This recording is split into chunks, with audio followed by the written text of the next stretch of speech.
Hey guys, Sean here, and welcome to the F1 Word. If you are watching this live, I am so sorry for the 10 minutes you've just had to sit through. I just couldn't resist. We're heading to Miami, apparently, is the next Grand Prix on the calendar. It's all been proposed and all been voted on, so why not go a little bit 80s today? It is one night only. I promise, this will be gone this time next week. It's all very bright in my face right now. How are we all doing in chat? Are you all good? Lots of people up for this. We've got loads to get through. We're going to be talking about the race in Miami, obviously. The new rules for 2019. We've got K-Mag's comments, talk about the proposed or Mercedes thoughts of having a B team. Loads to get through. Housekeeping first, though. If you do want to follow me on social media, the links are all in the description down below. You can also support the stream through Streamlabs and through the super chat function. Of course, you can support the channel over on Patreon. Links to everything is down below. So I'm going to start off by bringing in Jonty. I'm so sorry about that, mate. I just couldn't resist the 80s vibe today. How are we doing, mate? Yeah, when you told me about it in messages, I thought you were joking. I really did. No, I'm just that kind of arsehole. And also joining us tonight as well is Chaz. Good evening, Chaz, mate. How are we doing? I'm doing fine, mate. And I have to say, I love the 80s theme of tonight's stream.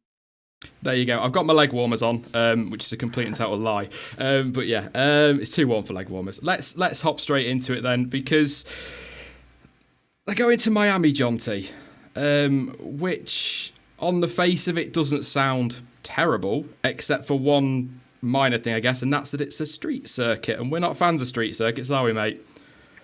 Well, it's not a case of not being fans of street circuits, although we've hated on them a lot in the past. Because, I mean, we can't hate Baku. Because just look at the two races we've had. I'm not quite sure why you've used that image. That was my joke. But it's kind of what it looks like. Let's be honest. You know, I'm in one of those moods this week, Jonty, so yeah. Right, it's like that, is it? It is. It's very like that. Yeah, it's not the best design. We have seen much better. Some of it could be all right. I've been looking closer. I've actually brought it up on Google Earth and sort of gone for a wander around the streets, following the track. It could work. It's just one bit around the back of the American Airlines Arena, which is like the service roads for it, which are almost as narrow as the castle section at Baku, all the way around. Yeah. Yeah, I mean, what are your thoughts on the initial layout to it, Chaz, then? Because it's my I don't know, I'm kind of underwhelmed by it. I don't really know how to describe it. For me, the layout of the track is terrible, in my opinion. It's very lazily put together. It's very unimaginative, and it's just bland and boring. It's two straights, two hairpins, and about 7 90-degree corners. That's it. That's not very... Do you know what I mean? They're not trying to really create something unique. They've basically just gone, right, what in F1 will promote overtaking? We know a long straight and a hairpin. That's all they've done. Yeah. They've Yeah, go on, two Jonty. two long straights and two hairpins. Exactly. I will say as well, anybody watching, apologies for any robo stuff. It's Discord. There's not a lot I can do about it. It's just a pain in the backside. I'm trying other things, but we will get there. But yeah. Yeah, I mean, the long straights, I get it. I really do. But how much runoff are you going to have to need at that hairpin based on the safety that we're all going through at the minute in Formula One? Yeah, quite a lot. And the problem is, down at the sort of the island end, your runoff's no problem because it's basically just the freeway carries on for God knows how many miles. But at the other end, when it comes back up, there really isn't a lot of space for runoff there. I'm worried they're going to have to adjust it and stick a little Abu Dhabi style chicane in just to slow them down, which will kind of ruin the whole point. Yeah, I mean, I don't know. It's still got to get through the Miami City Commission, but from what I've read and from what they appear to be saying on Twitter, it's probably going to happen. It's unlikely that it's not now. Does North America need another race, Chaz? I don't think it does, because we have Canada, which thankfully is nicely spaced away from US and Mexico. But if this goes through, and if COTA and Mexico stay, we're going to have a triple header. surely, because it's going to be Suzuka at the start of October, which it normally is, and then we're going to have 3 races in a row. It's probably going to be Miami, then Kota, then Mexico. For me, that's too much. Well, I've read that there's nothing's come from Formula One. It's nothing official. There's just a rumour. I think it was on the BBC website. If I find it, I'll pop it on Twitter. But there was talk that they might even move Kota to roughly the same time as Montreal, run those 2 back to back, and then do Mexico and Miami back to back, which would be better. My biggest fear, though, to be honest, John, is that we're going to lose a track that we really want to keep. There's talk that Baku will be sacrificed and that some of the facilities are being sold off. There's even talk, and Montreal have come out and said, they've got no worries about it. There is talk that we could lose Canada as well. Yeah, we don't want to lose Canada. It's now one of the longest standing tracks and still by far one of the best. But see, my big worry about this all happening is that the rumours of the Baku facilities being sold off to Miami came out long before this announcement. I actually saw some things on Twitter like an hour after the Baku race, which is a bit worrying. Yeah, it did. I remember seeing it. I can't remember where I saw it, but yeah, there was a lot on Twitter, wasn't there, talk about it. And to confirm, Canada have said they've got no concerns about losing the track. But the idea of losing somewhere like Canada is just horrible. But I'm not defending Liberty Media as such, but I think the American market is one they really do need to tap in. And somewhere like Miami would be absolutely spot on. And when you look at all the races we have in Europe, more on that continent is probably not a bad idea. I just worry that we're going to end up with Formula E style racing where it's just going to be street circuit after street circuit after street circuit is my biggest concern. And the fact that the Miami design, they've taken inspiration from the Formula E layouts and things like that worries me a little bit. Yeah, I see your point. And one thing that worries me, a couple of things actually, is I think eventually we're going to have like a full month where it will just be American races or North American races. Because it's looking that way from what they're saying at the moment. And I will say another thing is, if they hold it in October, that's a bit worrying because in that part of the world, don't they have massive hurricanes like at 2 months before? And they did last year, didn't they? Like start of September, they had like the biggest hurricane or one of the biggest hurricanes they've ever had. So it's a bit of a worrying destination from that standpoint, but it's going towards more street circuits. It's clear to see. Yeah, I was just going to mention that point actually. The fact that they're looking at scheduling this in at the end of hurricane season, not the smartest idea. Yeah. It really isn't. It's like, let's have a race in sort of the Middle East of the US, up Tornado Alley in the middle of summer. That's a good idea. They need to think a bit cleverer about that. But no, I'm not against there being more races in the US because it's such a large area. They've got the space to do it, but they need to use the good tracks they've got, which are brilliantly spread out across the country. Yeah, I tend to agree on that.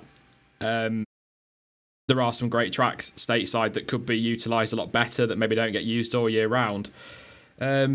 Somebody, Mac Robertson, has just kind of made my point, actually, that I was just about to make. He says, a full month in North America, what about the 70% of races being in Europe? We do spend quite a lot of the year in Europe, and although we as Brits like to lay claim to owning the sport, we don't. It is a worldwide sport now. It was founded in Europe, of course, but I kind of feel, I don't know how you feel on this, John T. I get the feeling that Liberty are in a mad rush to make up for the lost time that Bernie couldn't deliver on. He was very stuck in, ironically, the 80s and didn't really move Formula One forward quickly enough, did he? And Liberty are kind of playing catch-up with other sports. Yeah, there is certainly an element of that. I just hope they don't go rushing too much and just think, which cities are big and popular? Right, we'll do one there and there and there. Yes, it's going to attract new people, but they're not going to stay because all they're going to see is boredom. And that's not going to work. It is important, isn't it, that they don't alienate the hardcore long-term fans that have kind of been there since not day one, but for a very long time. Yeah, exactly. And like we've just said, there's so many good tracks they can use there. Road Atlanta, Watkins Glen, Laguna Seca. There's 3 straight off the top of my head. There's at least 5 more that I can't actually think of right now. Even Barber that they used for the IndyCar the other week. That is a fantastic track. Like I was just saying, there's so many more they could utilise. I did get a tweet from @LeftFooted over on Twitter. I don't know why to explain where a tweet came from there, but over on Twitter, @LeftFooted said, talk about whether it'll be better as a day or night race or the possibility of it being a night race. Now, you replied, Jonty, saying you'd not really thought about that. I hadn't thought about that. That appeals to me a little bit more than in the day, weirdly. Yeah, it'd be more of a spectacle like we get with Singapore. No one can deny it looks fantastic and would certainly be an experience for everyone. Take you to a city like Miami, which has got its stunning buildings with the Art Deco heritage. It looks absolutely incredible when it's lit up at night, but it's still not going to take away from the fact that the race will be dull as hell. I've never been to Miami. I don't know Miami well. I don't know if you two have any idea, but how narrow is it, the streets around there? Because I can't imagine it's going to be Baku, Singapore style width. No, it's not wide, but it's not, like you can fit 2 cars side by side, most likely, but it's not going to be, I think, as wide as the pit straight in Baku. So it's kind of here or there. Sorry, Jonty. Yeah, I was going to say, like, the main straights, and you can see there on what I assume would be the pit road, because the only place they could fit it. That would be fine because they're quite wide, sort of freeway style roads. But where it just loops up at the top, that is very narrow around that whole sort of 90-degree section, where they will just be line astern because they'll have no choice. Couple of contributions. First off, massive thank you to Christopher Gass for your donation. Really appreciate that, mate. And just had one through as well from Lee Hayes, who says, race around Area 51. Why not? That'll spice it up, shoot some tyres out. Thank you for that contribution, mate. I don't know. I'll be honest, I'm a little bit torn on it. I think the idea of it being at night, I think, gives it an even more stunning backdrop. It's not that it's not going to be stunning during the day in Miami, but yeah, it'll be absolutely beautiful to look at. But I feel we've got too much of that now. Monaco, stunning. Races are pretty pants. Singapore, races aren't great. Absolutely stunning backdrop. I'd rather have no backdrop, everything look a bit rank, but have the best race we've seen in years, quite frankly. Yeah, I would agree with that. Like I said, the track they used a couple of weeks ago for Indy, Barber, the landscape is just green. It's quite pleasant, but it's not exactly awe-inspiring or exciting, and yet the track itself made for epic racing, and that's in Indy cars, which are predominantly set up for straight line. F1 cars around there could pull off some amazing races. Yeah. Final thoughts on Miami, Chaz? In terms of the racetrack and the layout, it might prove to be good, because I think that hairpin, you will get some interesting action. I think, let's be honest, the main reason why we're going to Miami is the commercial side of F1, and I think that's where the real success will come from. Even if the racing's not great, commercially, it's going to make a lot of money. Yeah, one other point, though, that a lot of people have said and would certainly need addressing is the safety element across that bridge. Yeah. The fences up the side are going to have to be so high, because the fences that are used now at places like Baku wouldn't be high enough just in case. We've seen Weber went higher than that in Valencia. We've seen other cars go that high. When we were talking after the stream a couple of weeks ago, I mentioned a Japanese driver called Takashi Yokoyama, who actually hit the start-finish gantry, which is 30 feet in the air. Yeah. And that was 20 years ago. So it could happen. Yeah, it's a good point. Street circuits are never going to be completely safe. This is one thing that baffles me with Liberty in some respects, and F1 as a whole. There was talk It can't even have been 5 years ago of removing Monaco from the calendar because it's not worth is it worth the risk anymore? It's too dangerous and blah blah. And then they just keep building street circuits. So obviously they're not that bothered. But yeah, I know safety at these other street circuits is much better because they're wider, there's more runoff, but still it just baffles me a little bit. Let's move on from Miami though. Thank you very much, Craig Dunbar, for your contribution. Really love it. He says, keep up the good work. We will certainly try our best. Won't we, Jonty? So we'll move on to aero and whatnot. I'm keeping the 80s graphics. I don't care. I love them. We'll talk about new aero for 2019. The bullet points for that: simplified front wing with a larger span and low outwash potential, simplified front brake ducts with no winglets, and a wider and deeper rear wing, all aimed at improving overtaking. Are they good changes on the face of it, Jonty, or is it one of those we're kind of just going to have to wait and see moments? They should be, because a lot of the focus on that is taking away all the excessive cascade elements and little vortex generators and the tunneling outwash effect they're having at the ends of the wings at the moment, where they get impossibly complex. But if they don't do anything to the sort of size of the elements, I'm worried that it's not really going to affect how much downforce that wing can still generate. So they'll still struggle to follow. I'm a bit worried about that. And on the rear wing, they're on about making them deeper, which will cause even more. So it's a bit. What about your thoughts, Chaz? Your initial thoughts on it, anyway.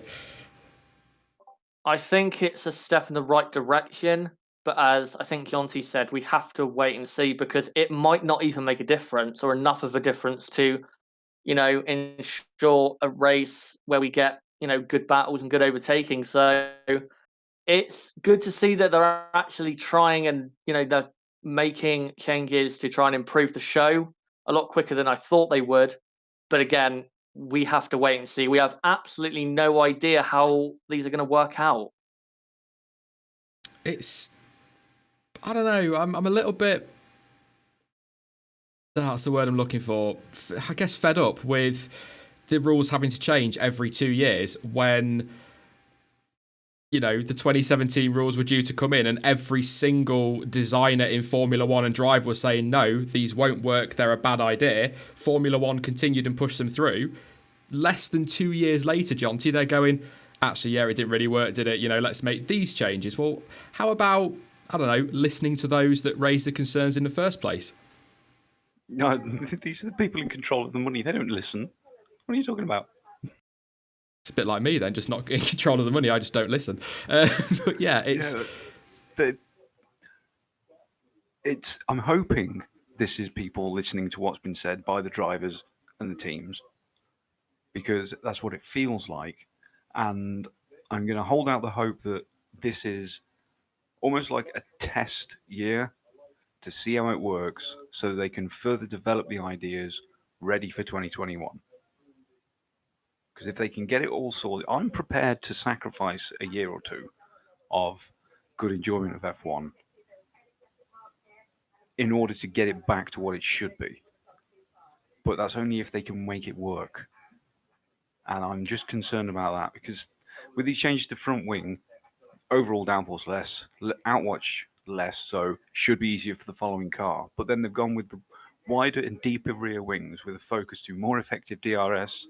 Let's have a collective groan from everyone watching, and which will completely nullify all the changes they're making at the front.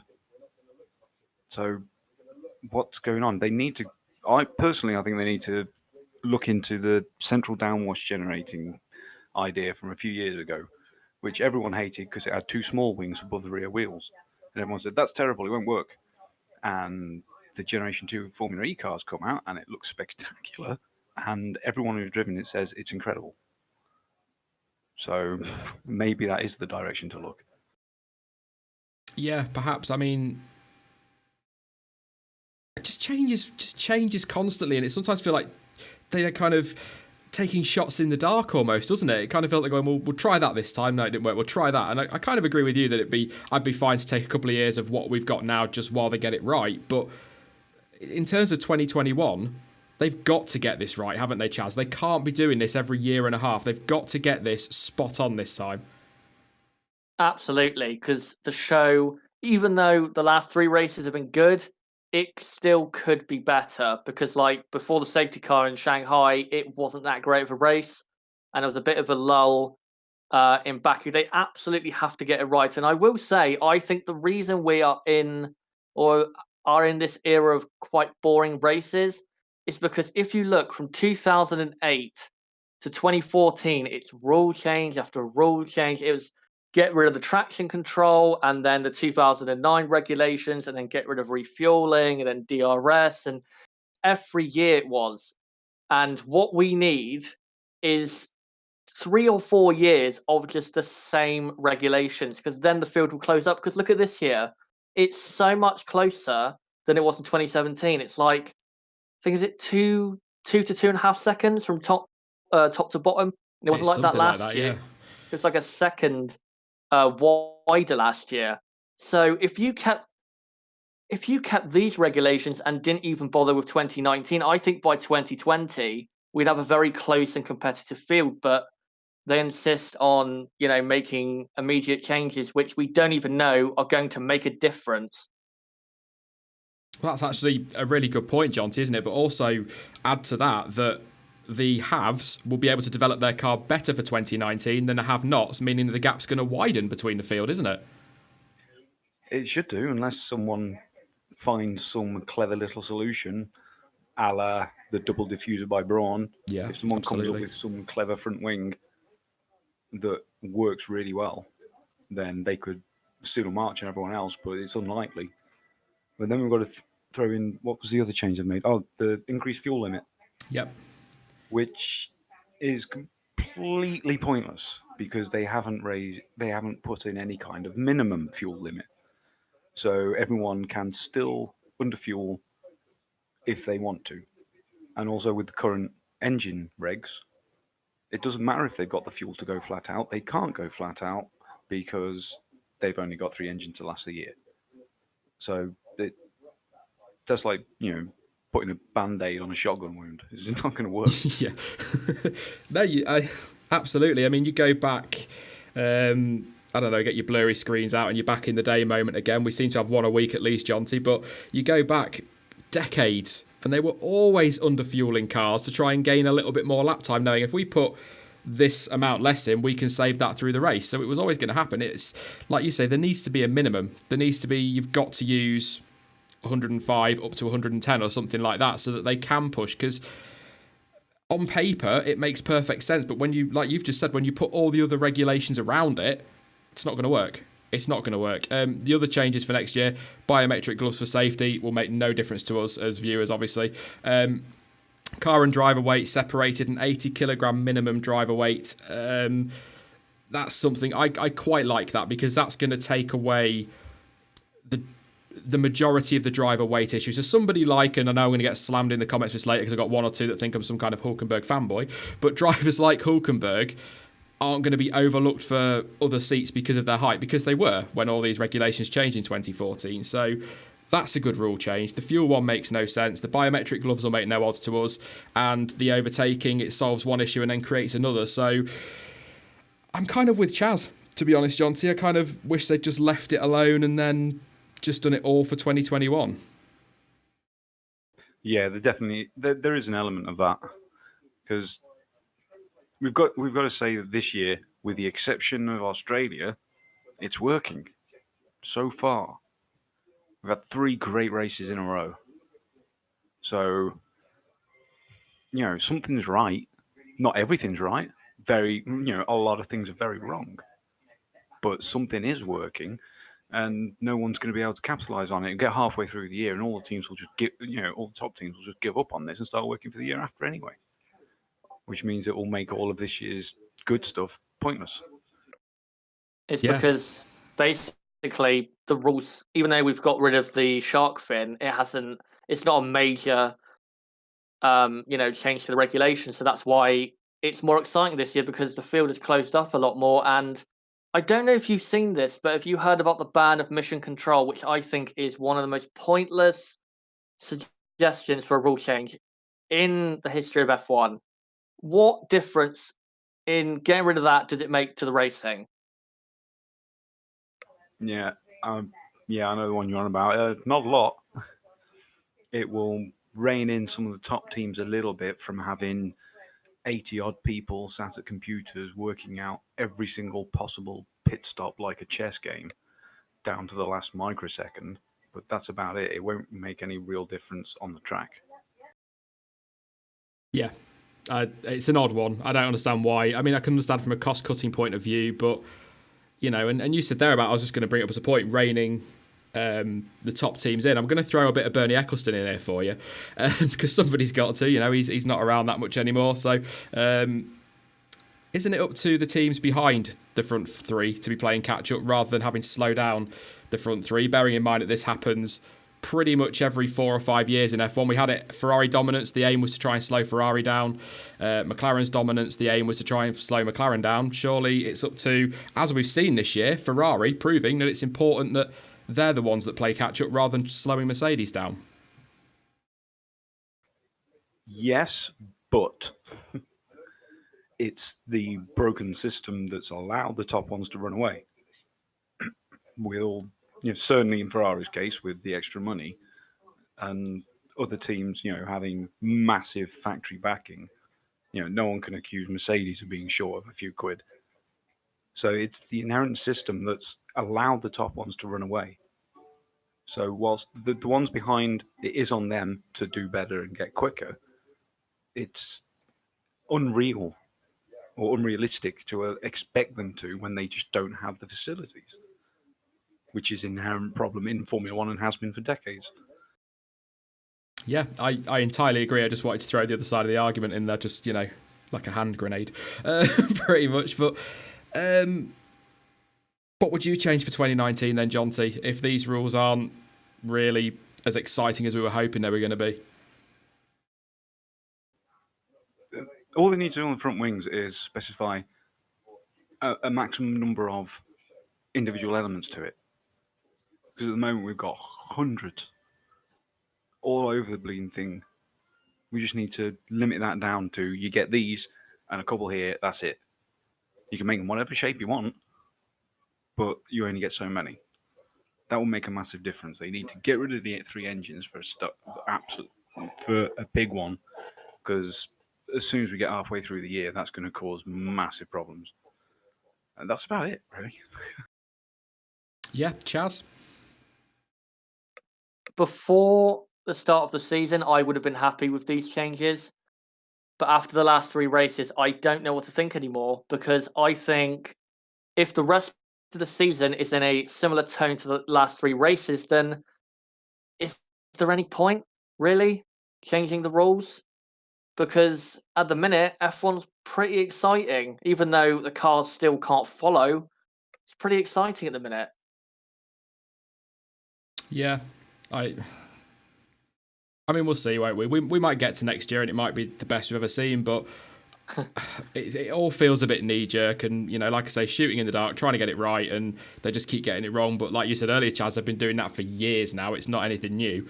I just hope they can get it right. I just wish they'd have done a bit more research, and because they say they've done extensive research, but they only took over a year ago. That's not that extensive when it comes to research. So, maybe could have left it till 2021, especially with everything being negotiated at the minute as well and everything going on. We didn't really need the changes. I don't know. I guess we will see. It's one of those. But I'm going to jump on to a topic which, to be honest, I'm not going to lie, is pretty much for me to have a bit of a moan. Kevin Magnussen. Now I'm going to read you a quote. I did it in the news roundup yesterday. This was before, contrary to what some, not going to name them, some news outlets and others on YouTube have led people to believe. This was said before the Baku Grand Prix weekend, where he said, "There's nothing to lose if you're 11th. Go for it. Sometimes you have to be a lot more aggressive when you're fighting out there. I will give everything. I will die in the car. I won't hold back. I will put my life on the line. Absolutely." I said in yesterday's news roundup, he could have worded that better, to be fair, Jonty. But let's, be quite blunt about this. Isn't every driver out there risking their life? They just haven't got the nuts to say it. Oh, I wasn't expecting that bit at the end then. I was expecting you to say something, man. You've thrown me a curveball. It's a tricky one. He probably should. He probably could have worded it better. Definitely. But yeah, you're right. They are all risking their lives out there every time they get in the car, even in free practice, to some extent. But the way he said things, it would have been all right if he hadn't then driven like a complete moron on Sunday. I think that's the biggest problem. Everyone's drawing comparisons between what he said and the move on Gasly. And that's what's caused all the outcry on Twitter, because Twitter didn't shut up about this for 3 days. No, you're right. It's one of those things that nobody said a word about. And then the incident happened with Gasly, and everyone's going, "Oh, he's out there. He says he wants to die in a car." And then a couple of media outlets turned around and didn't say he said this after the incident, but kind of worded everything so it sounded like he had. If you cut out "I will die in the car" from that, that's not a quote that I have any issue with. In fact, to be honest, it'll upset people. But leaving that in there doesn't really bother me, because at the end of the day, I heard a lot worse said growing up from F1 drivers. I've heard a lot worse since. And when you go back through old press conferences and interviews, drivers were pretty much saying this all the time. And okay, it's not, we don't want these guys dying. We don't want them risking it. But at the same time, if they're not going to put their life on the line and we don't want to see them risk it, why are we watching them drive at 200 miles an hour? Go watch, go-karts driving a damn sight slower that are a lot safer or something like that. Because at the end of the day, James Hunt is one that people have been comparing with. He said a hell of a lot worse as well. Yeah, and I think another thing that triggered everyone is the timing of when it was said. Yeah. That's the biggest issue, I think, because the quotes came out, was it on Wednesday? No, the quotes were the week before, sorry, but everyone started making the link to this on Tuesday, which was a massive coincidence, considering it was May the 1st. I think a lot of people just got triggered because of that anniversary, which also didn't help his cause. What are your thoughts on everything around K-Mag, particularly those comments, Chaz? I'm going to go over what he said afterwards to clarify, but yeah.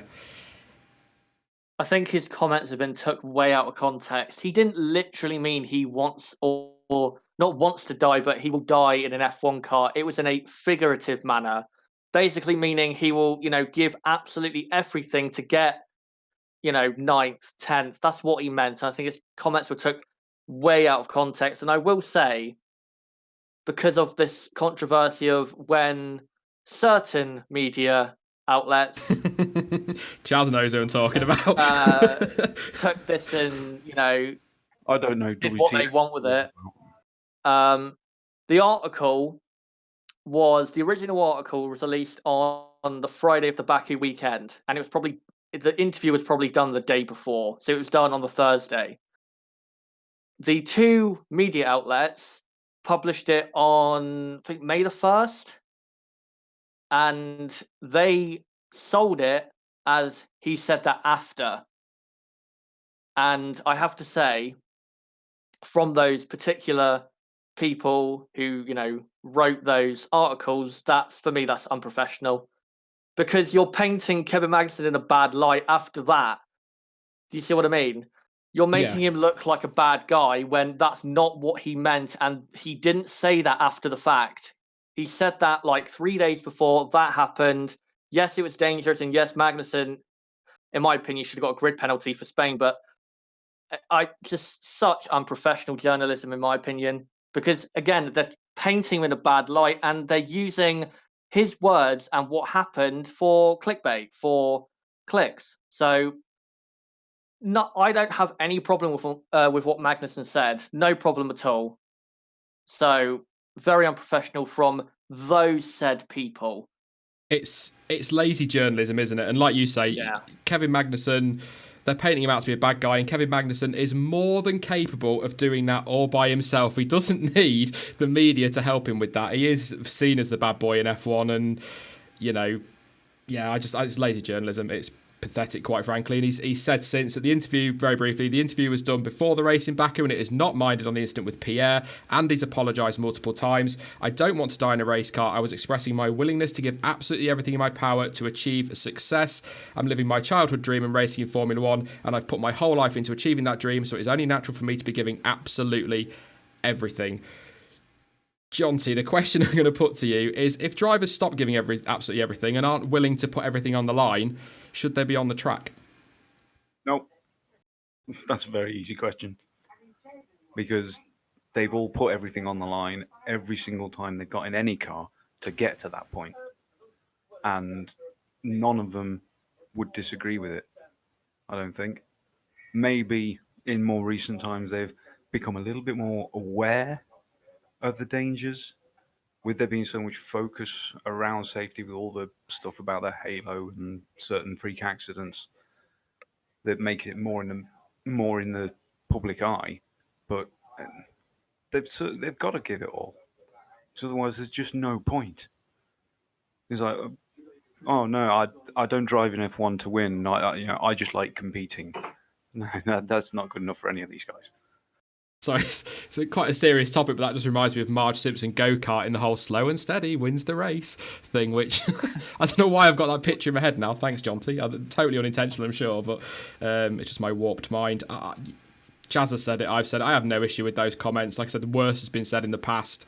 I kind of, in a way, I am maybe in the minority and applaud him for having the nuts to say it. Everybody else will sit in a room and say it to each other, but they'd not come out and say it because they know that the media will twist it. And his timing was wrong. I'll agree with that. It was the weekend of anniversary of Imola. The way he worded it was probably not brilliant, but the way the press handled it afterwards is what's caused all this. And of course, then you get, as we do a little bit with Max Verstappen, or a lot of Max Verstappen, people then hop on the bandwagon, probably have no idea who Kevin Magnussen is or what the hell he said in the first place, or how it was in context or anything like that, and they just tear him to pieces. And you know, we spent all winter slagging him off, quite frankly, Jonty, and I can't believe 3 months later I'm sat here defending him. Yeah, but we were never slating him over the winter break for an attitude about the safety of the people around him on the track. It was about his, frankly, impossible mistakes that he managed to do to himself, completely miles away from any other driver, ironically. But we should be defending him now because it's, like you say, certain media creators. I think creators is the right word, actually, because they have created this out of nothing purely for clicks, and they know who they are, and people have called them out on it, and people have called them out on other things today, which I saw on Twitter, which was quite amusing. They need to be careful with the little bubble. Yeah, by the way, go on, Chaz. The original article was done by, I think, Reuters on the 27th, who are, not to, take shots, and I am a bit angry and, defending Kevin Magnussen, but Reuters are, they're real professionals. They wouldn't do something like that because they don't need to do that. And I guess the reason I'm angry is because put yourself in that situation. Imagine you say that before, knowingly saying that 3 days before, you have that, which he admitted to it.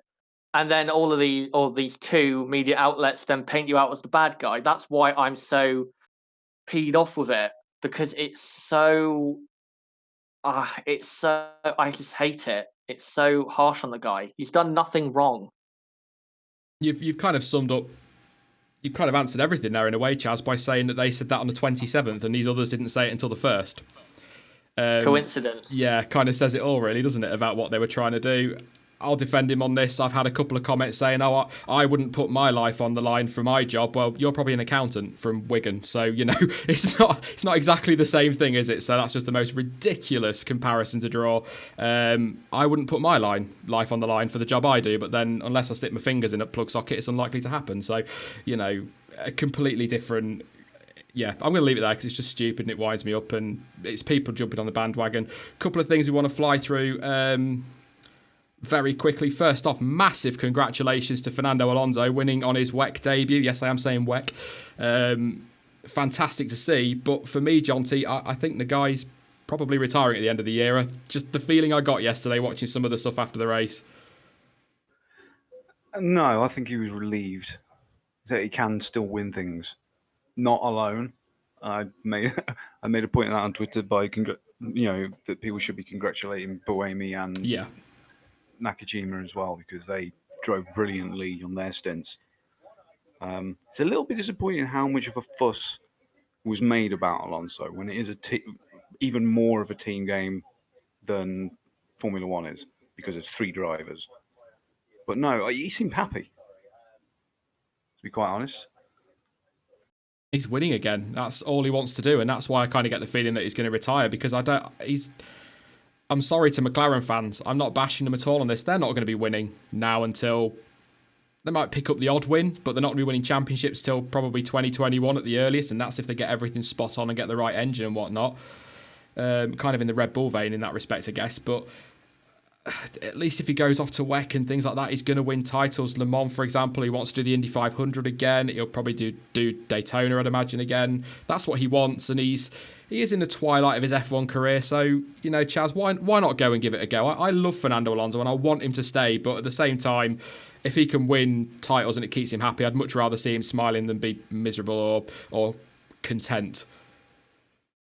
I think what we're seeing at the minute is him transitioning out of F1 into WEC, IndyCar, just other prestigious events. And when it comes to F1 for this year, I think this race coming up and Monaco and how the B-Spec car performs will decide, because you don't know if McLaren make a massive, jump, then he might want to continue, especially if McLaren can build on that for the start of 2019.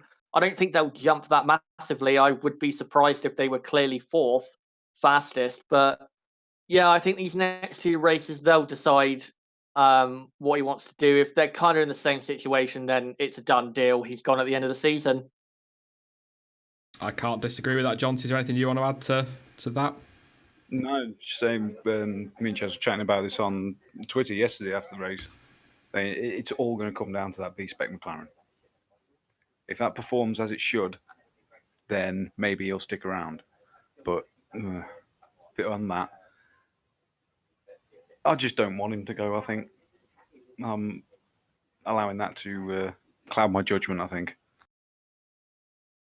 Yeah. The other thing we wanted to talk about before we jump into Q&A, Mercedes are exploring the option of having a B team like Ferrari do, effectively with Haas and Sauber. They don't really, I guess. But haven't they already got that, John, in Force India? Because don't Force India buy parts from them and they have the engine?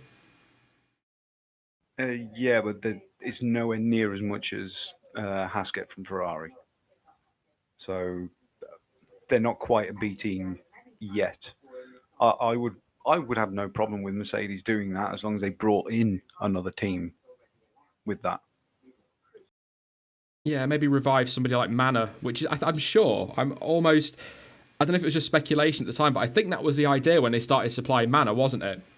That they were going to become a B team effectively. So bringing them back, but I think a lot of that's been sold off. But it could actually end up, ironically, I guess, Chaz, being Force India's best chance of survival is to be Mercedes B team in a way, because they are really struggling financially. They've already said, they know the problem. They just haven't got the money to fix it. I don't think Force India will be the B team. I think it's going to be Williams, because Toto Wolff has such a great relationship with Williams, and they have a discount, don't they, Williams, for their engines? So yeah, I don't think it'll be Force India. I think it'll be Williams, and I kind of hope it's Williams instead, because that might help them survive the next few years if they're terrible. Because Force India, even if they haven't got any money, they're still going to be in that 4th, 5th, 6th fight like they are right now. Williams are just going straight down, and they need some kind of help. Force India would like help, but I don't think they necessarily need it. I think I disagree on the Williams thing, because they have been quite critical of the Haas relationship with Ferrari, and I don't think they go down a full B-Spec. I think they might do something like a technical partnership or something like that, I'm trying to think of an example that we had in Formula 1 in the past, because there was one that had a technical partnership with the top team. Something like that, but I don't ever think they'd be open to be a complete B team. Maybe a bit more Sauber than Haas, if that makes sense. But I don't know. Williams, without getting onto them on this one, I don't think they're going to be around much longer if they can't get this cost cap through in 2021. Which, as bad as they are, and as much as we like to take the mickey, I think would be devastating for all of us, because they are such a historic team, and I think it'd be bad for Formula One. But I don't know, John, did you think Williams or Force India as a B team? For me, neither. There's a team that's perfect to fit the bill to step up and be that B team. That's Carlin. Yeah. Because they are massively successful in pretty much every other single seat formula there is. You've got World Series Formula V8s, European F3, British F3, F4.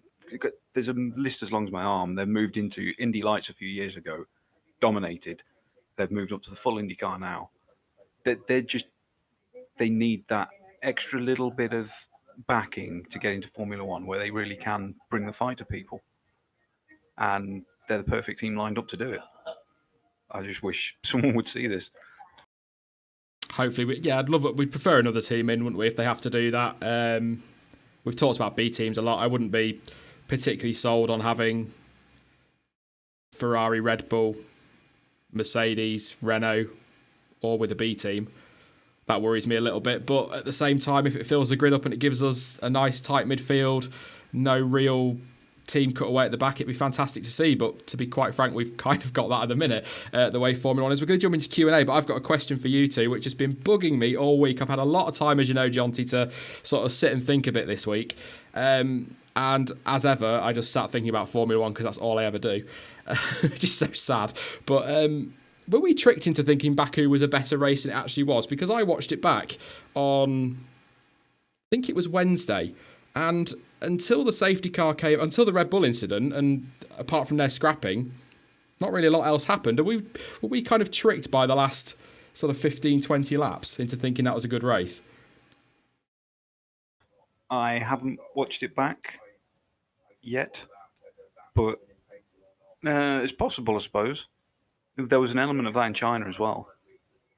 It was the sudden safety car which caused all the issues, but that's racing. If that's what happens and things become exciting, then that's what happens. You take it and be happy. Yeah. Yeah. I just sort of was thinking about start popping questions in the chat, guys. We'll answer as many as we can for the next sort of 15, maybe 20 minutes. We'll push it. On screen now, we have some pictures that definitely go check this website out. There is a link in the description. It's from Fishercraft Images. I'm buying one. They look awesome. Particularly, I think it's a Senna helmet, and it's just called the F2004. Look absolutely awesome. So do go check out that website. Definitely worth a look. And I think they're fairly cheap as well, aren't they, Jonty? So, if you've got a spare $5, why not? Yeah, they do look cool. As soon as they came up, it's not just F1. They've got all movies and TV. It's actually a friend of mine who runs it. I just thought I'd try and give him a plug because the stuff's awesome. I suggested doing F1 stuff. Then he sent me a picture of the Senna helmet and said, "What do you think of this?" I went, "Oh my God, I need it now." They look incredible. But yeah, I'm trying not to turn it into an advert, but I think they look great.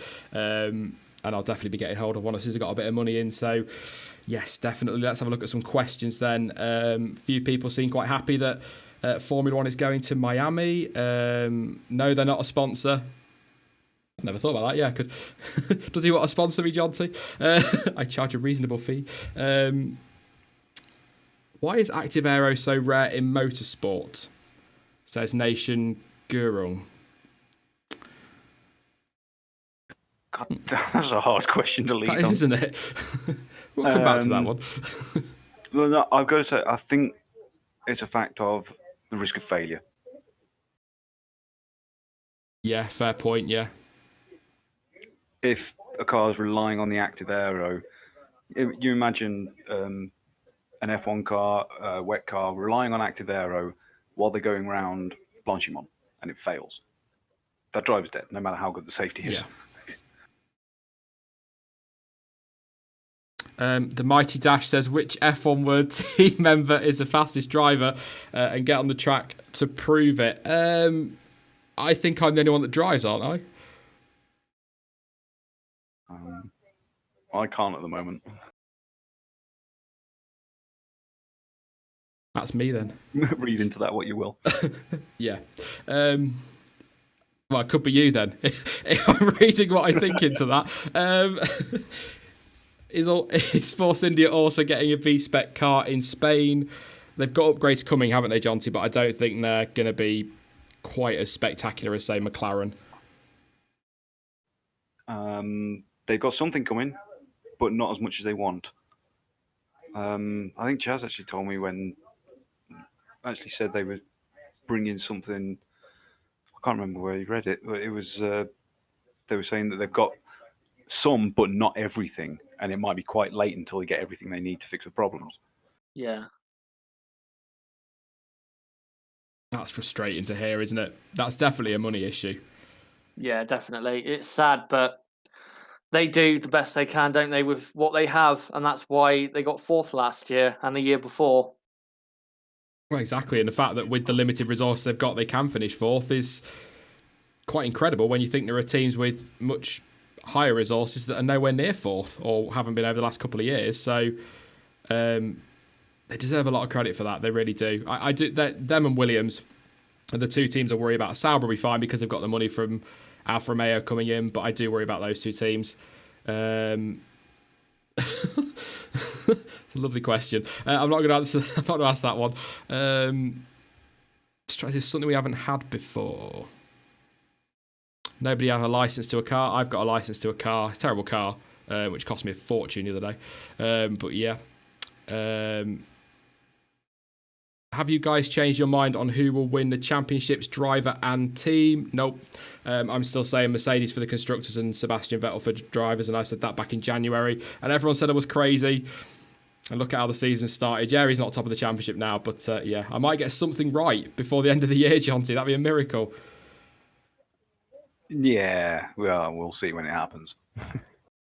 But I'm seriously thinking Ferrari going to take the constructors with the way Raikkonen's driving. Really? Interesting. I'd say I picked Mercedes and Hamilton at the start of the season. I'm not even thinking about changing it now because there's still quite a few races to go until you can really say, right, these are the contenders, these are the people who are not contending. So, yeah, if we get to like Silverstone and Vettel pulls like a 25-30 point gap and the Ferrari just looks like it's getting better, then yeah, I'd probably go with Vettel. But at the minute, of course, Hamilton needs the championship.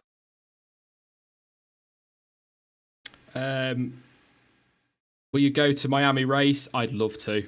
Never going to happen. I can barely afford to get into town at the minute, but yeah. I wouldn't mind going to see the Miami race.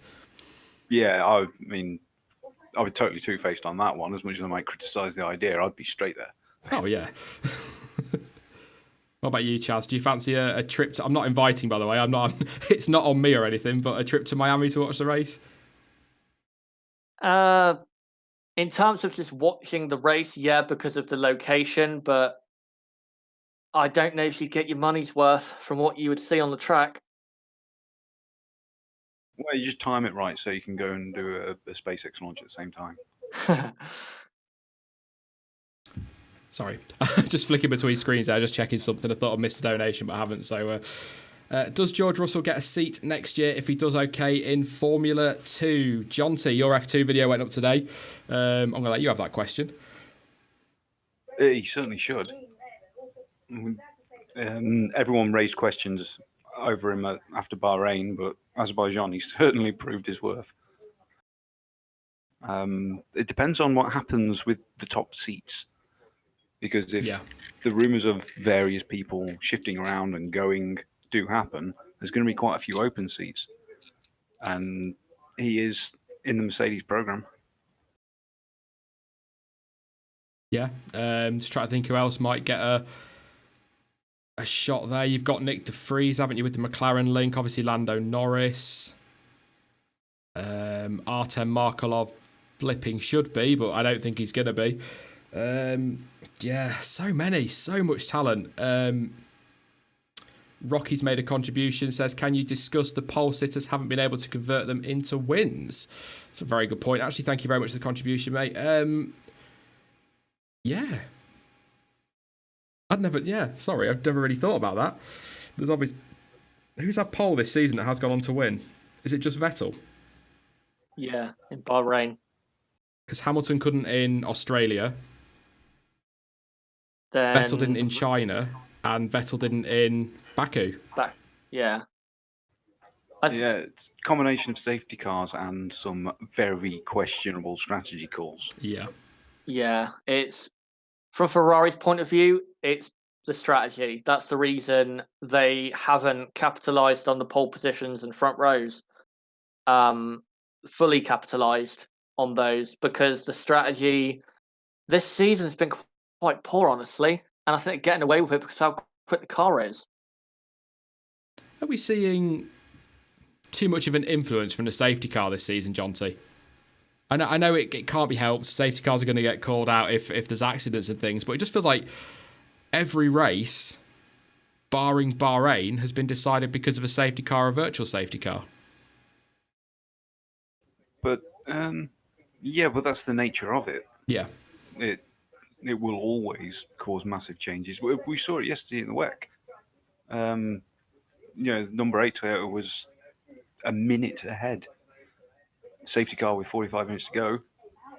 Suddenly he's 2 seconds ahead. And they had to freeze the positions. So you're always going to get it. It's just a case of who's on the ball enough to make the most of it. And so far this year, it hasn't been Mercedes and it hasn't been Ferrari, not on their own strategy. Ferrari's just been lucky with it. And, Mercedes were quite lucky with it in Baku, but that was as a result of being unlucky in other ways. Yeah. Lee Hayes has made a contribution, said it's Vettel or Hamilton for their 5th World Drivers' Championship. Which one is going to win it? Thanks for the contribution, mate. I'm going to stick with my prediction. I'm not going to back down on it and say Vettel.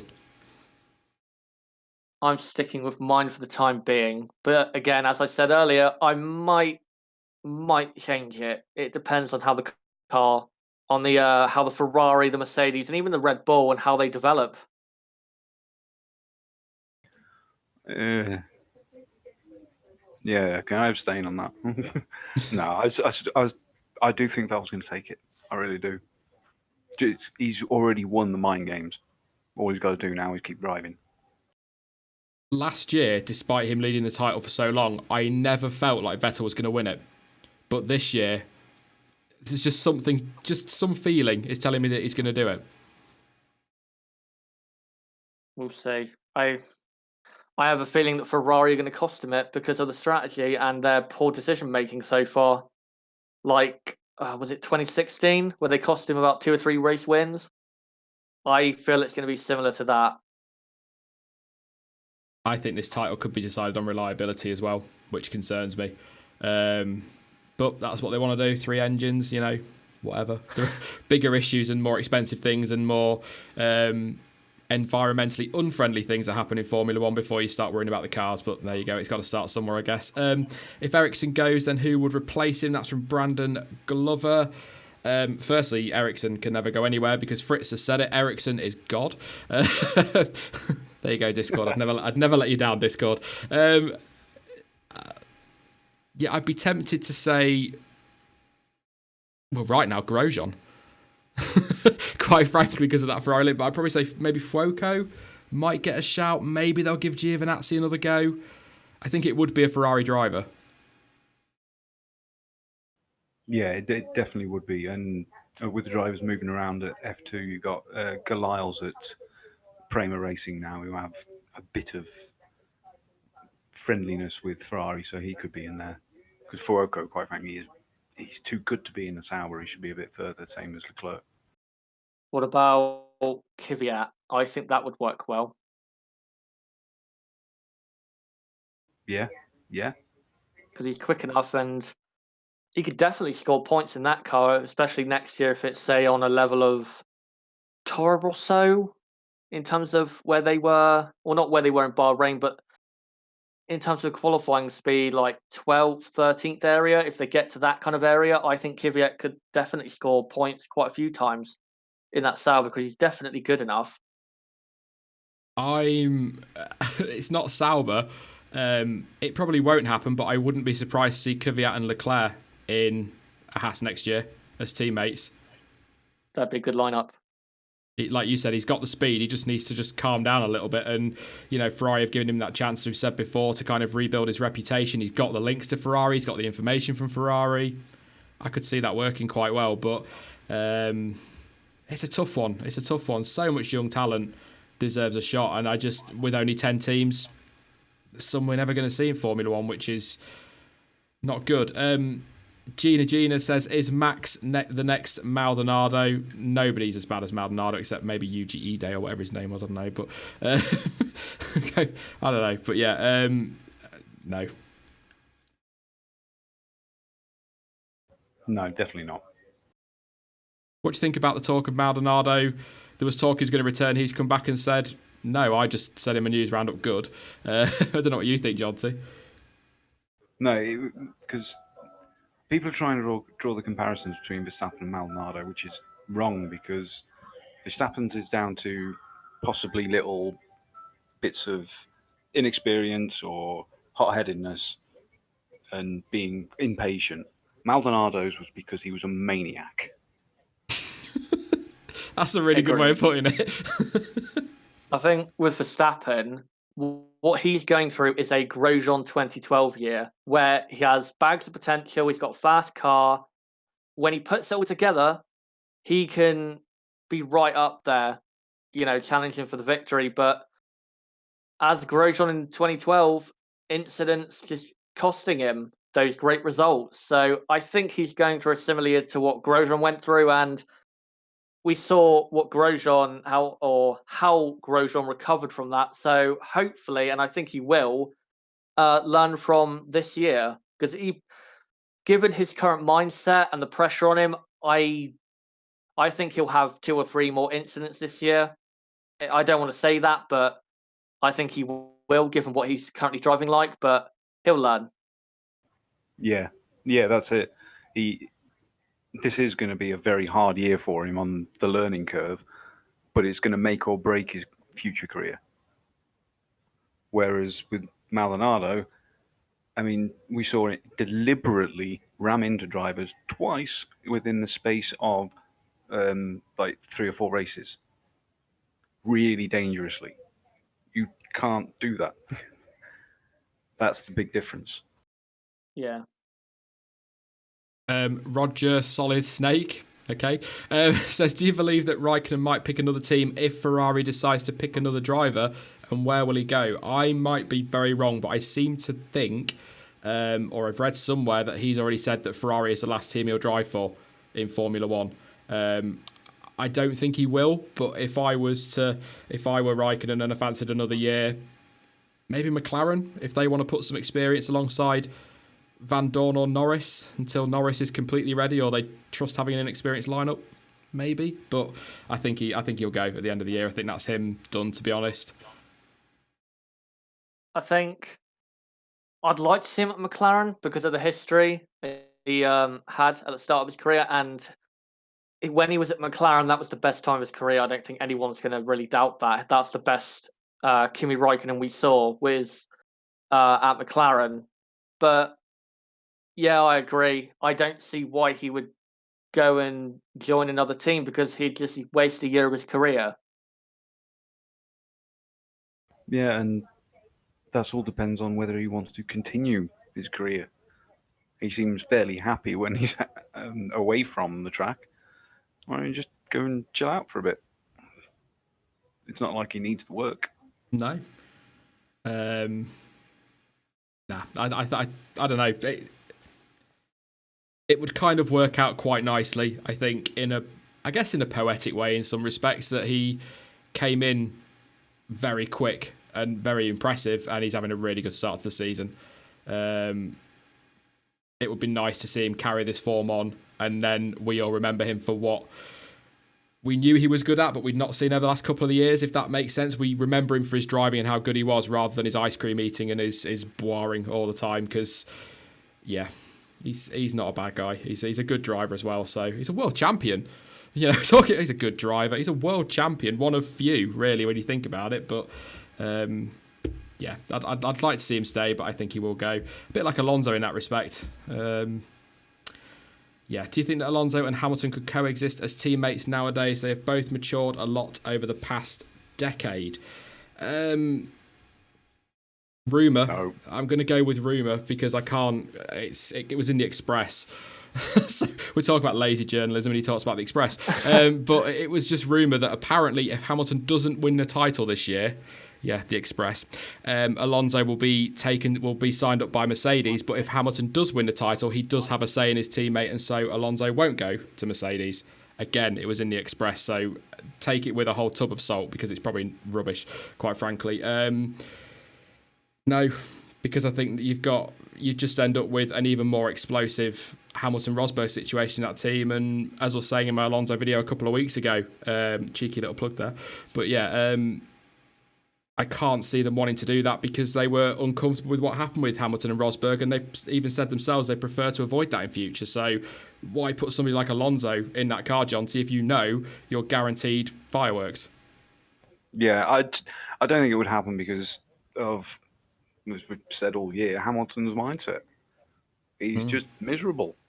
And there was fireworks between the two when he was happy and fighting for titles, and everything was all sunlight and flowers.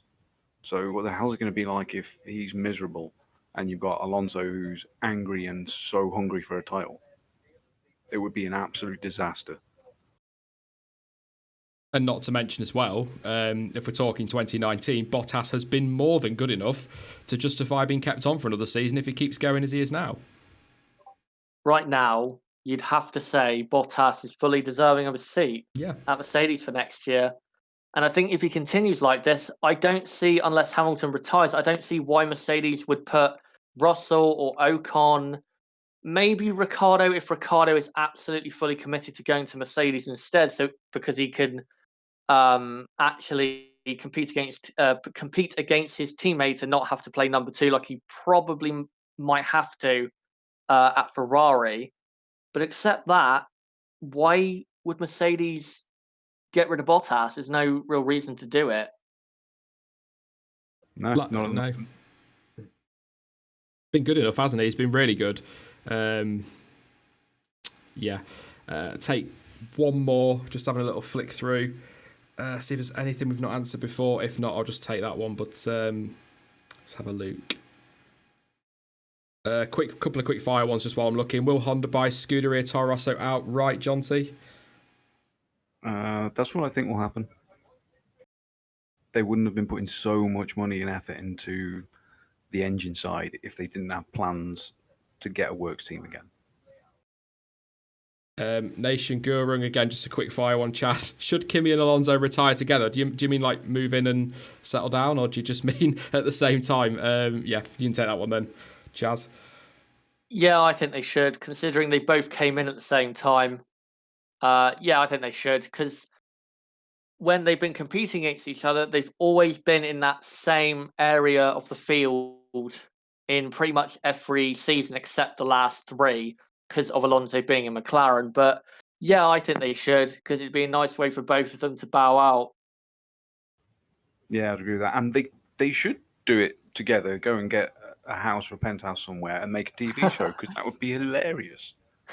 Kimi and Fernando's chat show. I'd watch that. That'd be good. It would just be Alonso talking, and Kimi just, one for you, Jonty. Tim Walker, he can have silly question of the day. Does the moon exist? You believe in the moon, you crazy person. Yes, it does. Brandon Glover, are you doing a vlog at Silverstone? That's going to come down to donations and anything I can get in between now and then, because my phone broke today, so I don't have a camera for Silverstone.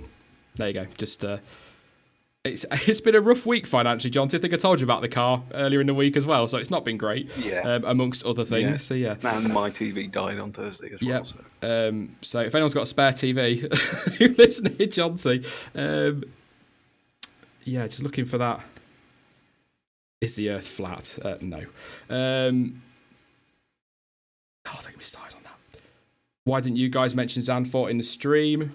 There you go. What other British? Go on. I say it's a first. Yeah. And then we went and mentioned it. So, what other British city would make a good street race other than London, i.e. Edinburgh? We're going to end on that one. I wouldn't mind one in Lincoln. It'd be terrible. But the problem with British cities is they're all pretty old. And that's an obvious thing to say, but everything's quite narrow, isn't it? You're probably going to end up with a Monaco just with lots of rain. What I would do is I'd put it next to, say, a seaside. I don't know, like Brighton or Blackpool, something like that. Because I think if you just hold it in a city in the middle of the country, it's going to be quite boring. Yeah. And boring to look at. So if you put it in like Brighton, it would be, a bit more interesting. Before you full caps Mighty Dash, and before they deleted it, I did see it. The race down Steep Hill would be incredible. Not if you wouldn't even need engines. Just start at the top, off you go. Yeah. Wow, you're creative lots up in Lincoln, aren't you? Oh yeah. We don't need engines. No, you got a hill that's steep. What should we call it? Steep Hill. Yeah. It's all right. We're a little bit behind up here, so I like the idea of Blackpool. I have to say, I hadn't thought about that before. You mentioned an F1 race under the illuminations. Yeah, that would look awesome. Got a few Lincolnshire ones coming in now. Spaghetti Junction, that'd be an interesting one. Back to Donington, says a Scotch Egg. Completely agree. I'd love to see racing back at Donington. I don't know if you've mentioned it at all, Jonty, but I think you'd quite fancy that, wouldn't you? Oh yeah, it's the best track in the country. So. Just see if anybody else. Mighty Dash again, Skegness Grand Prix. Yep, you'd set off on the start line, and by the time you finish, you'd have no wheels left. And that's how you lose all your Skeg viewers. Cadwell Park. I've been around Cadwell Park. It's actually not too bad, but I think that's definitely one for superbikes rather than F1. I can't see that working very well. Manchester could work. Yeah. Most sort of around the biggest central part of the city is actually modern enough that the streets aren't, 6 foot wide with buildings that lean over and made of wood. But it's got enough history there to give a bit of a backdrop to it. Wasn't the talk, I know it's back to London, but wasn't the talk of a race around the Olympic Park a few years ago when they were looking at destinations around London? Yeah, there was, but somewhere else has done that around their Olympic Park, and we know how that went. Yeah. Do it, to be quite honest. As PSR Schumacher says in the comments, Birmingham used to hold the Formula 3000 Super Prix. I know, I was there. And it was great. The problem is half of that track no longer exists because it's been completely ripped up and removed and is now Selfridges in the new Bullring. So, no idea. We'll leave it there. Lots of suggestions if you watch this afterwards in the comments. If you want to pop any cities in the world you'd love to see a race. I still say San Francisco. Bullet style. Good. Yeah. Going back to the 80s for the end screen. But yeah. I don't know. Yeah, but anyway, we'll leave it there. I will talk to you two in just a few minutes, I'm sure. But thank you very much for joining me as ever, John T. It's awesome. Yeah, it's been very cool. I've had my Bermuda shorts on all day, so. Yeah. There you go. Thank you very much as well to you, Jazz. Thanks for having me on, mate. All right, and I'll talk to you both in a bit. Bye. Bye. Bye. Right then, once again, thank you to John T and to Chaz for joining me today. As you can see on the subscriber count, if you can see it in that awful blue, we're at 29,749 subs. If we get to 30k by Wednesday, I will do a live 30k Q&A, let's have a bit of fun special, like I did for 10k not that long ago, actually, weirdly. We will do a live special on Wednesday, but that's all down to whether we get to 30k by then. It does look like we will, but I won't count my chickens because I'm that kind of person. I'm quite sceptical in that respect. But I will be back on Tuesday with another video. In the meantime, though, you can follow me on social media. Links to Facebook, Instagram, Twitter, and Discord are all in the description down below. No more social media, please. There's plenty going on. And don't forget, you can support the stream through Streamlabs, the Super Chat, which I think you can't really use now because I won't be able to read your chat out, but also on Patreon. If you do join up on Patreon, there are some rewards per tier, and if you go to the top end tier, which I think is around $10, you do get access to exclusive content. All my Patreons, you get your name on the end of the video and streams as well. They're down there, so thank you very much, guys, for your support. But as ever, thank you for watching. I've been Sean, this has been the F1 Word, and until next time, goodbye.